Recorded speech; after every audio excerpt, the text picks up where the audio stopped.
All right, so for our next problem, we have a lot of zeros and a lot of decimal points. So I have 3 hundredths times 9 hundredths. Looks like 0.03 times 0.09. Now remember, when we are dealing with these numbers like this, we can forget about the zeros and the decimals and just worry about using them at the end as long as they are to the right of the digits that we're using to multiply. So I am just going to forget these guys for the moment. We're going to have to account for them at the end of our problem, but we're going to forget them for the moment. Right now I'm just going to worry about my 2 digits here.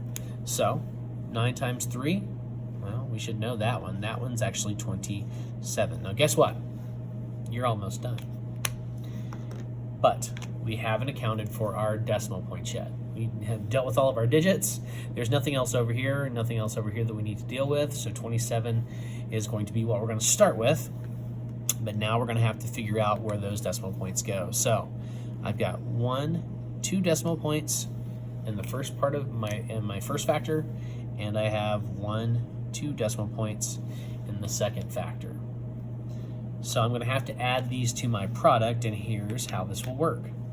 I've got 1, 2 for my first factor, and now I have 1 and 2 for my second factor. Now, these little dips that I have that have nothing in them, I have to have a placeholder there. So I'm going to add 1 0 there, 1 0 here, and here's where my decimal point lives. You can put another 0 out front just to hold the place and show that there are no ones, but ladies and gentlemen, this would be your answer. 27, and this would be tenths, hundredths, thousandths, 10 thousandths. So 27 10,000ths is your answer. All right, you've got one more of these to try. Hopefully this is getting easier and easier for you each time. The next one is a story problem, but it's not too difficult. Read carefully, try it out, and we'll check your answer here in just a second.